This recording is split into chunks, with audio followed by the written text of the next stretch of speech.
Josué chapitre 13. Josué était vieux, avancé en âge. L'Éternel lui dit alors, tu es devenu vieux, tu es avancé en âge, et le pays qui te reste à soumettre est très grand. Voici le pays qui reste, tous les districts des Philistins et tout le territoire des Guéshuriens. Depuis le Shicor qui coule devant l'Égypte jusqu'à la frontière d'Écron au nord, contrée qui doit être tenue pour cananéenne, et qui est occupée par les 5 princes des Philistins, celui de Gaza, celui d'Asdo, celui d'Ascalon, celui de Gath et celui d'Écron, et par les Aviens. À partir du Midi, tout le pays des Cananéens, et Mira qui est aux Sidoniens, jusqu'à Aphek, jusqu'à la frontière des Amoréens. Le pays des Ghibliens, et tout le Liban vers le soleil levant, depuis Baal-Gad au pied de la montagne d'Hermon jusqu'à l'entrée de Hamath. Tous les habitants de la montagne, depuis le Liban jusqu'à Misrephoth-Maïm, tous les Sidoniens. Je les chasserai devant les enfants d'Israël. Donne seulement ce pays en héritage par le sort à Israël, comme je te l'ai prescrit.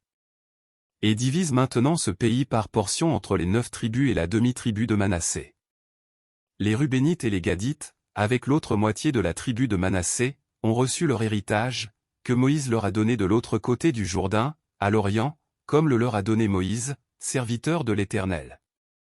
Depuis Aroër sur les bords du torrent de l'Arnon, et depuis la ville qui est au milieu de la vallée, toute la plaine de Médeba, jusqu'à Dibon. Toutes les villes de Sion, roi des Amoréens, qui régnaient à Hesbon, jusqu'à la frontière des enfants d'Amon.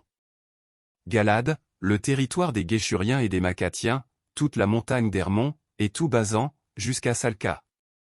Tout le royaume d'Ogé en Basan, qui régnait à Ashtaroth et à Édréi, et qui était le seul reste des Rephaïm. Moïse bâtit ses rois, et les chassa.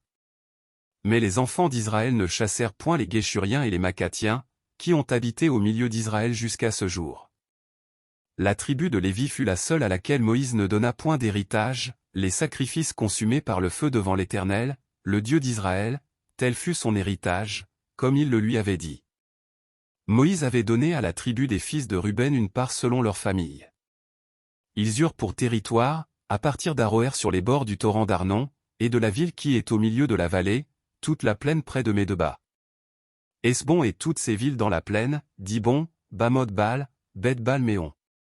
Ja, Kédémoth, Méphat, Kirjataïm, Sibma, Tseret à Chachar sur la montagne de la vallée. Beth-Péor, les coteaux du Pisga, Beth-Jéchimoth.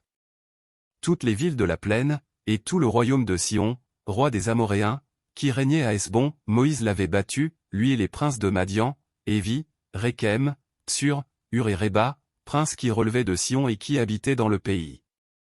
Parmi ceux que tuèrent les enfants d'Israël, ils avaient aussi fait périr avec l'épée le devin Balaam, fils de Béor. Le Jourdain servait de limite au territoire des fils de Ruben. Voilà l'héritage des fils de Ruben selon leurs familles, les villes et leurs villages. Moïse avait donné à la tribu de Gad, aux fils de Gad, une part selon leur famille. Ils eurent pour territoire Jazer, toutes les villes de Galad, la moitié du pays des enfants d'Amon jusqu'à Aroër vis-à-vis de Rabat. Depuis Hesbon jusqu'à Ramath-Mitzpé et Bétonim, depuis Mahanaïm jusqu'à la frontière de Debir. Et, dans la vallée, Beth-Aram, Beth-Ninra, Sukkot et Tsaphon, reste du royaume de Sion, roi de Hesbon, ayant le Jourdain pour limite jusqu'à l'extrémité de la mer de Kinéret de l'autre côté du Jourdain, à l'Orient. Voilà l'héritage des fils de Gad selon leurs familles, les villes et leurs villages. Moïse avait donné à la demi-tribu de Manassé, aux fils de Manassé, une part selon leur famille. Ils eurent pour territoire, à partir de Mahanaïm, tout Basan, tout le royaume d'Ogé, roi de Basan, et tous les bourgs de Jaïr en Basan, 60 villes. La moitié de Galad, Ashtaroth et Édréi, villes du royaume d'Ogé en Basan, échurent aux fils de Makir, fils de Manassé, à la moitié des fils de Makir, selon leur famille. Tels sont les parts que fit Moïse, lorsqu'il était dans les plaines de Moab, de l'autre côté du Jourdain, vis-à-vis de Jéricho, à l'Orient. Moïse ne donna point d'héritage à la tribu de Lévi, l'Éternel, le Dieu d'Israël, tel fut son héritage, comme il le lui avait dit.